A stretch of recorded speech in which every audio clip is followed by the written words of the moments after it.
कहते हैं कि बेटियां बाप के दिल का सुकून होती है, लेकिन मैं शायद वो बदनसीब बेटी थी जिसके नसीब में सिर्फ दर्द लिखा था।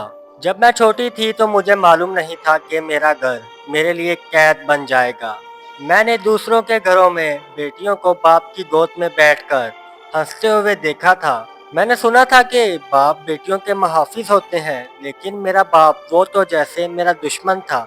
मेरी माँ बहुत जल्द इस दुनिया से चले गई थी। उस दिन सिर्फ माँ नहीं मरी थी, बल्कि मेरे बचपन की सारियाँ खुशियाँ भी दफन हो गई थी। मेरा बाप जो पहले ही सख्त मिजाज था, अब जैसे पत्थर बन गया था। मैं एक मासूम बच्ची थी जो सिर्फ एक बार अपने बाप के सीने से लगना चाहती थी, एक बार सुनना चाहती थी कि मैं उनकी आंखों का तारा हूँ। लेकिन वो लम्स, वो लफ्ज़ कभी मुझे नसीब ना हुए। वो हर वक्त गुस्से में रहता, मेरी मौजूदगी जैसे उसे नागवारा लगती। अगर मैं ज़्यादा बात करती तो जवाब में सिर्फ चीखें और तमाचे मिलते। अगर मैं रो देती तो वो मज़ीद गुस्से में आ जाते। मेरा घर एक कैद खाना था जहाँ मैं हर रोज़ दिन खुद को कूटा हुआ देखती थी। जब मैं बड़ी हुई तो मुझे समझ आई कि मेरा बाप सिर्फ सख्त नहीं, बेहसद भी था। उसे मेरी परवाह ही नहीं थी। उसे फ़र्क ही नहीं पड़ता था कि मैं रो रही हूँ, कि मैं तकलीफ में हूँ। वो हर रात नशे में धुत घर आता, चीज़ें तोड़ता, चीखता और मैं खौफ से अपने कमरे के कोने में दब जाती। फिर एक दिन वो हुआ जिसने मेरी रूह तक जख्मी कर दी। मैं उस रात सोने की कोशिश कर रही थी जब वो मेरे कमरे में आया। उसकी आंखों में अजीब सी हवस थी, जैसे वो खुद नहीं कोई और हो। मैं खौफ से कांप रही थी, लेकिन मैं कुछ नहीं कर सकी। वो मेरे करीब आया और उसने वो हद पार कर दी जिसका मैं कभी सोच भी नहीं सकती थी। वो मेरा बाप था और मैं उसकी बेटी थी, लेकिन उस रात उसने मेरे जिस्म को ज़रा ज़रा कर दिया। जब मैंने अपने जिस्म पर उसकी हवानियत के निशान देखे तो मुझे लगा कि मैं मर चुकी हूँ।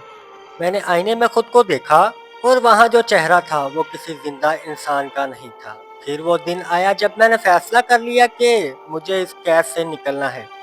मैं जानती थी कि मेरे पास कोई ठिकाना नहीं, लेकिन मेरे मज़ीद वहाँ नहीं रह सकती थी। मैंने अपनी आंखों में आंसू, दिल में दर्द और हाथों में एक छोटा-सा बैग लिया और इस जहन्नम से निकल गई। मैंने बहुत मुश्किल वक़्त देखा, सड़कों पर भटकी, कई रातें भूख से गुज़ारी, लेकिन मैंने कभी पीछे मुड़कर नहीं देखा।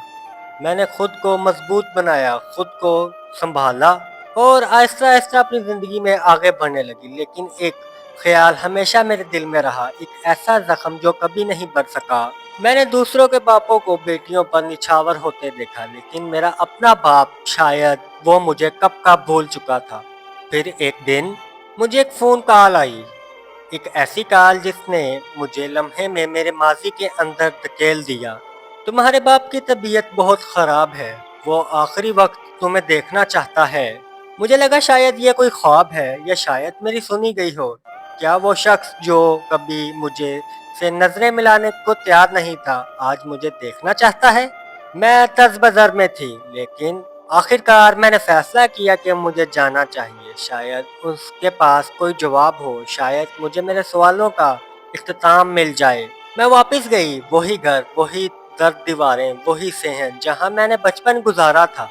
सब कुछ वैसे ही था, बस एक चीज़ बदल चुकी थी, मेरे बाप के हालात। वो बिस्तरे पर पड़ा था, कमज़ोर नहीं, आंखों में वो चमक नहीं थी जो कभी मैं देखने के लिए तरसती थी। मैं दरवाजे पर वही खड़ी और वो मुझे देखकर रो पड़ा। बेटा, मुझे माफ़ कर दो। ये वो अल्फाज थे जो मैंने बरसों सुनने के लिए इंतज़ार किया था, लेकिन जब मैं सुनी तो एक पल के लिए लगा कि शायद ये बहुत देर से कह रहा है। मैं खामोश रही, मेरी आंखों में आंसू थे, लेकिन मेरे दिल में एक अजीब सा सुकून था।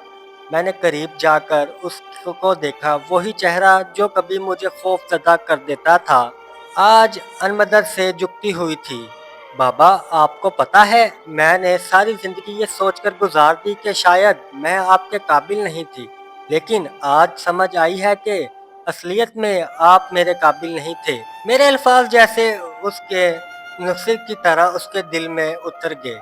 उसकी आंखों और ज़्यादा नम हो गई।